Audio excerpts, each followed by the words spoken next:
You know, most people don't know this, but never apply a permanent solution to a temporary problem. I don't care if it's a heartbreak, if you made a mistake, or if you feel overwhelmed and you feel like you want to give up. I want you to know it's going to pass. It's going to come to an end. You don't have to act out of pain. You don't have to make a bad decision that will last longer than the season that you're in right now.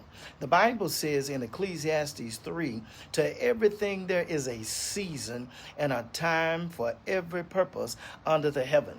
That means that what you're going through has an expiration date.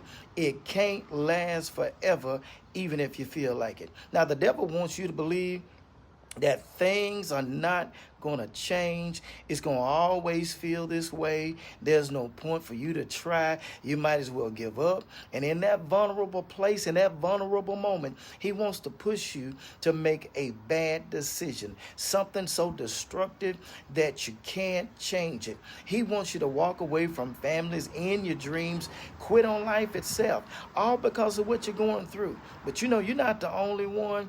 Even Elijah, the one who called fire down from heaven, found himself depressed and begging God to take his life.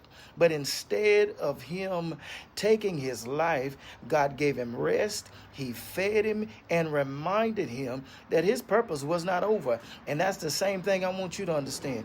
Your purpose is not over. So please understand, your feelings, they're real, but they ain't final. The pain that clouds your vision right now, you got to understand that God still sees you clearly. The darkness that you feel like is never going to end, remember, weeping may endure for a night, but joy comes in the morning. So don't you let a bad chapter convince you to close the whole book on your life. You are not finished, and God is not through blessing you. So don't you make a bad or permanent decision based off of a temporary emotion. Remember, what feels bad today, what you feel like you can't make it through, God will use it to build you for tomorrow. So beloved, if you've ever survived a bad moment, got through hard times, I want you to drop a comment and say, I'm still here and I still have purpose.